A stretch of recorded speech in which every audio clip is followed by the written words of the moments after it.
అయితే ఏంటి ఇప్పుడు? ఆడి గుండె జబ్బొస్తే నేను డబ్బులు ఇయ్యాలా? మీరిచ్చేదే ఉంది బాబాయ్, మా పొలం ఉంది కదా అది అమ్మి. ఆహా, అమ్మి డబ్బు ఒట్టుకుపోదామని వచ్చావన్నమాట. మా తల్లే, వాటాలు పంచేయటానికి మీ 5 పూచి పుల్ల కూడా లేదు ఇక్కడ. మా అమ్మా నాన్న వాడిని డిగ్రీ దాకా చదివించారు, అది గుర్తుంచుకోండి. వాడు చదువుకున్నాడు కాబట్టే వాడికి 5 ఎకరాలు పంచారు, మీరు చదువుకోలేదు కాబట్టే మీకు 20 ఎకరాలు ఇచ్చారు. అయినా ఇవాళ వాడి ప్రాణం మీదకి వచ్చి అవసరమై వాడి పొలం వాడు అమ్ముకుంటానంటే మీరు అభ్యంతరం పెడతారేంటండి? అయినా వాడికి చదువు వచ్చింది, చదువుకున్నాడు, మీకు చదువు రాలేదు, చదువుకోలేదు. వాళ్ళు రాలిపోతాయి మరో మాట మాట్లాడేవంటే. నాకు చదువు రాక కాదు, ఆడి కోసం త్యాగం చేశా. అన్నయ్య నువ్వు పలక బల్పం పట్టుకో, నేను పలుకు పార పట్టుకుంటానన్నా. అన్నయ్య నువ్వు బళ్ళోకి వెళ్ళు, నేను బర్రెల కాపలాకి వెళ్తానన్నా. అన్నయ్య నువ్వు లాగు చొక్కా వేసుకో, నేను గోసి పెట్టుకుంటానన్నా.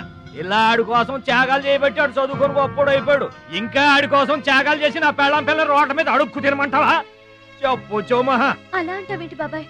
15 ఏళ్లుగా మా పొలం మీరు పండించుకుంటున్నా ఒక్క పైసా కూడా అడగలేదు. ఇవాళ అవసరం వచ్చి మా పొలం మేము అమ్ముకుంటామంటే కుదరదంటారేంటి? ఏంటి నిలదీస్తున్నావా? నీకు సమాధానం చెప్పాల్సిన అవసరం నాకు లేదు. పిచ్చయ్య గారు, మీరు మాట్లాడుతుంది ఏమీ బాగలేదు. అరే, ఆపరేషన్కి అవసరమై వాడి పొలం వాడు. పొలం మాట ఎత్తకుండా ఉంటావంటే నేను రాత్రికేడ పడుకొని పొద్దుటే వెళ్ళిపోండి, లేదా అక్కర్లేదు, మేమే వెళ్ళిపోతాం.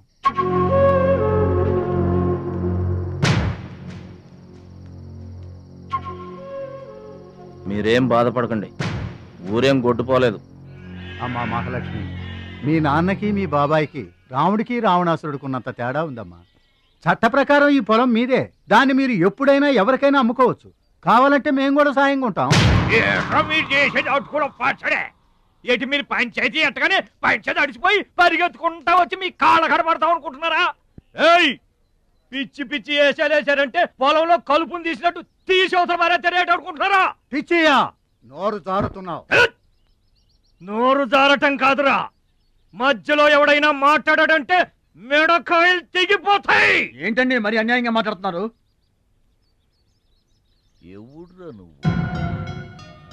ఎవడ్రా నువ్వు?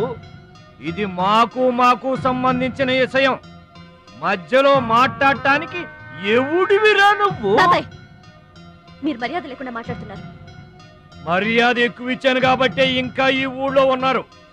మళ్ళీ మర్యాదగా చెబుతున్నాను, గోదావరి దాటి అవతలకి వెళ్ళిపోండి, లేకపోతే గోదట్టు కలిపేస్తా. పిచ్చయ్య గారు, మేము ఊరు వచ్చింది పొలం అమ్మి డబ్బు తీసుకెళ్ళడానికి, ఆ పని కాకుండా కదలం.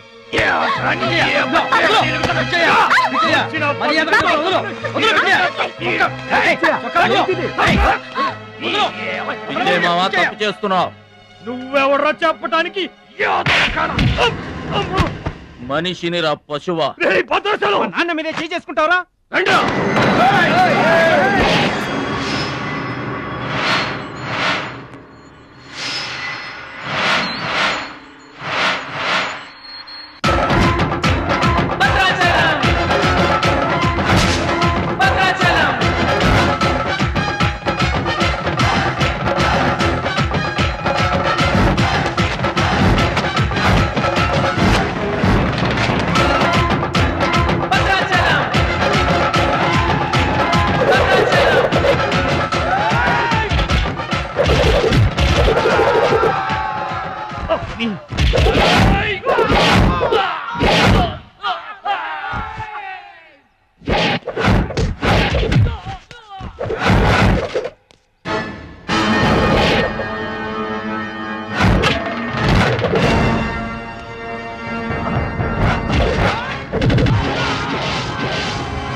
నాన్నగారికి కావాల్సిన మనిషి దొరికాడు. ఊళ్ళో పెద్ద మనిషిని నా మీద చేసుకుంటావా? ఒరే భద్రాచలం, నీ అంతు చూస్తాను రే. చూసారులే పొండ్రా, మొదలే చూడలేదు, నా అంతేం చూస్తారు? ఇంత గొడవ జరిగిన తర్వాత ఇక మా పొలం ఎవరు కొంటారు? ఎవరో కొనకపోతే నేను కొంటానమ్మా. చుబ్బలు కొంటావా? పిడి కావాలా? నీకు ఏది కావాలి? వారం తిరగకుండా మీ డబ్బులు మీ చేతిలో ఉంటాయి. ఉంటానండి. ప్రెసిడెంట్ గారు డబ్బిచ్చి నిన్నే హైదరాబాద్ పంపిస్తాన్నారయ్యా. నేను హైదరాబాద్ రావటం ఏంటి, ఊరుకోండి. ఏంటమ్మాయి గారు మీరు కంగారు పడుతున్నారు? ఆపరేషన్ చక్కగా జరుగుతుంది. మీ నాన్నగారు 100 ఏళ్ళు చల్లగుంటారు. ఏంటండి తప్పు మాట్లాడానా? భద్రాచలం, అసలు నీ గురించి నువ్వెప్పుడైనా ఆలోచించుకున్నావా? ఆలోచించుకోవడానికి ఇంకేముంటుందండి? కష్టపడి పని చేయడం, కడుపు నిండా తినడం, ఏళ్ళకి తొంగోవడం. అంతేనా? అంతకు మించి ఇంకేముంటుందండి? ఉంది. నీలో నీకే తెలియని ఒక గొప్ప కళ ఉంది. నీకోసం ఎదురు చూసే ప్రపంచం ఒకటి ఉంది. ఒట్టండి, ఒక్క ముక్క అర్థం కాలేదండి. ఇందులో అర్థం కాకపోవడానికి ఏముందయ్యా? చూడు, నీళ్లలో మునిగిపోతున్న పడవను కాపాడి ఒడ్డుకు లాక్కొస్తుంటే నీలో సంజీవని పర్వతం మోసుకొస్తున్న హనుమంతుడు కనిపించాడు. పంచాయతీలో అంతమందిని చితకబాదేస్తుంటే కొండల్ని పిండి చేస్తున్న భీముడు నీలో కనిపించాడు. చూడు భద్రాచలం, ఇన్నాళ్లుగా నీలాంటి వాడి కోసమే వాళ్ళ నాన్నగారు వెతుకుతున్నారయ్యా. నువ్వు వాళ్ళ నాన్నగారి చేతిలో పడితే టైకొండో ఛాంపియన్ అవుతావు. తాయికొండ? టైక్వాండో. భద్రాచలం కొండ తప్పితే నాకు ఇంకొక కొండ తెలియదండి బాబు. అందుకే నువ్వు తెలుసుకోవాలి. నువ్వు హైదరాబాద్ రావాలి. నమస్కారం అండి. నా బతుకు నన్ను బతకనియండి. ఈ ఊరు, ఈ ఏరు, మా వాళ్ళు, మా పొలం, ఇవి చాలండి నాకు. చూడండి, గోదావరమ్మ గడప దాటి నేను ఎక్కడికి రానండి. నువ్వు రావాలి. ఎస్, సూర్యుడు తాను ఉదయించిన చోటే ఉండిపోతానంటే లోకంలో వెళ్తురుంటుందా? కాబట్టి నువ్వు రావాలి, నువ్వు రావాలి, నువ్వు రావాలి.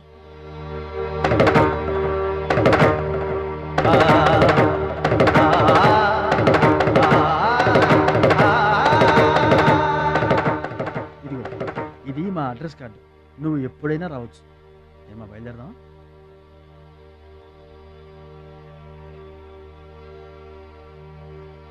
వాడి జిమ్మడిపోను, వాడు నాశనమైపోను, వాడి చేతులు విరిగిపోను. పసిపిల్లలను కూడా చూడకుండా కొట్టాడమ్మా వాడు.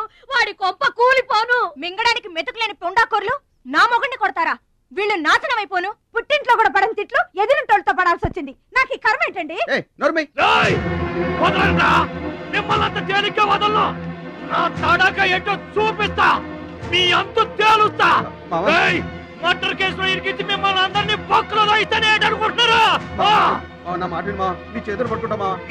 ఇంకా మీ మాటినేది. నా మీద చేసుకున్నంత గొప్పడైపోయా మీ తమ్ముడు.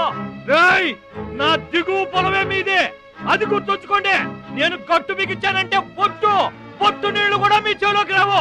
నేను కాదన్నానంటే బస్తా ధాన్యం కూడా బయటికి రాదు. ఆకలితో మనమల మాడి సావాలని అనుకుంటున్నారు.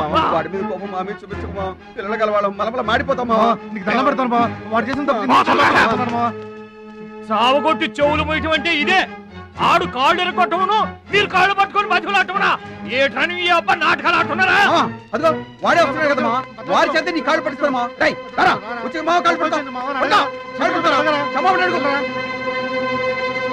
ముద్దులు అనుకుంటామేట్రా, పడు కాళ్ళ మీద. నేను తప్పు చేయలేదన్నయ్య. ఏంట్రా ఎదురు చెప్తున్నావు? వెళ్ళి కాళ్ళు పట్టుకో. నేను తప్పు చేయలేదన్నయ్య. చెప్పరా, చెప్పు. ఆడెందుకు పడతారా? ఆడు పడ్డా మీరు ఏమే అయినా పడవద్దు. మొత్తం అందరూ కట్టుకొని ఈదిని పడుతురు గాని. ఏమయ్యా, మమ్మల్ని ఇట్ట బతకనివా? ఇన్నాళ్ళు మా రెక్కల ముక్కలయ్యేలా వండి పెడితే మాకు మంచి పేరే తెచ్చిపెట్టావు. కొంచెడు బియ్యం వండి పెడితే కొంచెమైనా ఉంచకుండా దున్నపోతలా తింటాడు. అయినా మా బిడ్డే కదా అని ఊరుకున్నాం. సోలెడు పప్పు వండి పెడితే సగం అన్నానికే సరిపెట్టుకు చస్తాడు. అయినా మా అబ్బాయే కదా అని ఊరుకున్నాం. బాలేదా అని ఒక్క 4 రోజులైనా కాలేదు ఆవకాయ పచ్చడి పెట్టి. పూటకి కిలో పచ్చడి చొప్పు నాకి పారేసి జాడించి తన్నాడు. ఆయన పోన్లే మా అమరిదే కదా అని సరిపెట్టుకున్నాం. పచ్చళ్ళు మింగితే సరిపెట్టుకుంటాం గాని పరువు మింగుతుంటే ఎలా సరిపెట్టుకుంటామండి? ఏమండి, ఉంటే ఇంట్లో అతనన్నా ఉండాలి, లేదా మేమన్నా ఉండాలి. తేల్చుకోండి. రాక్క ఉంట్రా, నువ్వు ఒక్కడవే ఇంట్లో ఉంట్రా. మేమే వెళ్ళిపోతావురా. పనికి మాల వెధవా, పోతావురా. మేమే పోతాం. ఆగండి అన్నయ్య, నేనే వెళ్ళిపోతాను.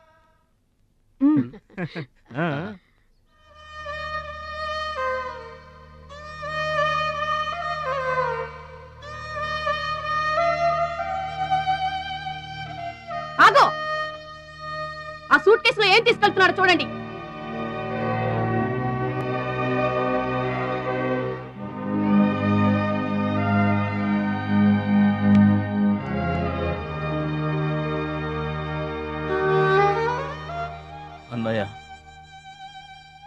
మీకొకళ్ళకొకళ్ళు తోడున్నారు, నాకెవరున్నారు? అమ్మ నాన్నలే నాకు తోడు. వదినమ్మా, అమ్మ నాన్నల ఫోటో మాత్రం తీసుకెళ్తున్నా, మీ సొమ్మేం తీసుకెళ్ళలేదు, ఫోటో మాత్రమే.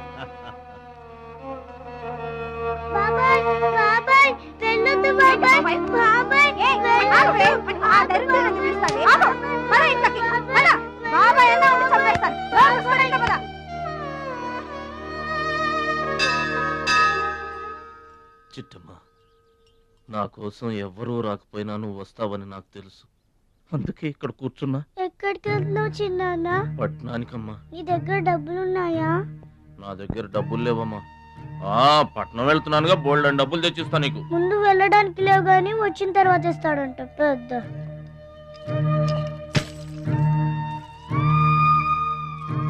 బడిలో మాస్టర్ చెప్పారు చిన్నాన్న, ఎదిగే వయసు, పారే ఏరు, ఖర్చయ్యే రూపాయి తిరిగి రావని, జాగ్రత్తగా ఖర్చు పెట్టే.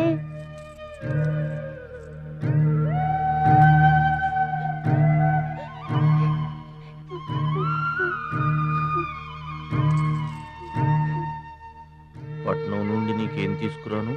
మంచి పేరు తీసుకురా. ఈ ఊర్లో అందరు నేను మంచోడు అంటారుగా, అలాగే పట్నంలో కూడా అందరి చేత మంచివాడు అనిపించుకోవాలి. మా అమ్మ నాన్నలు కూడా నేను చాలా మంచివాడు అనాలి, సరేనా? గేదె పాలంత స్వచ్ఛమైన మనసు అనేది నీకంతా మంచి జరిగింది. మంచోడికి లోకంలో అంతా మంచి జరుగుద్ది, నీకేం భయం లేదు. నీకు అక్కడ ఏ ఇబ్బంది వచ్చినా వెనక ముందు చూడకుండా వచ్చేసేయ్. నువ్వు చేసే కష్టానికి ఎక్కడైనా కళ్ళకద్దుకుని పళ్ళలో పెట్టుకుంటారు భద్రాచలం. ఇదిగో డబ్బు. వద్దండి. ఉంచరా, మా దగ్గర మొహమాటమేంట్రా? ఉంచు.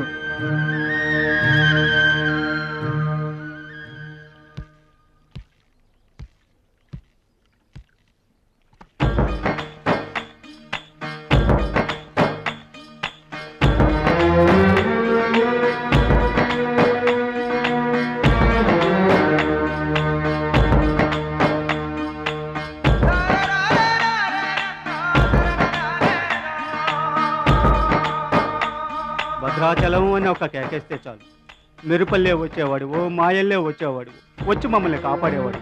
ఇప్పుడు మేము ఎవరిని కేకేయాలయ్యా? ఆ కళ్ళంటే నీళ్ళేంటయ్యా? పల్లెను వదిలి వెళుతుంటే తల్లిని వదిలి వెళుతున్నట్టుంది.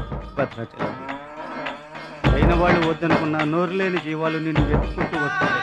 చూడరా.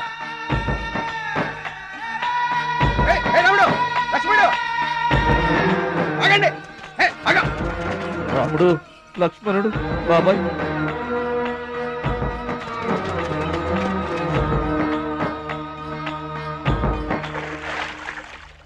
మా గోదారమ్మ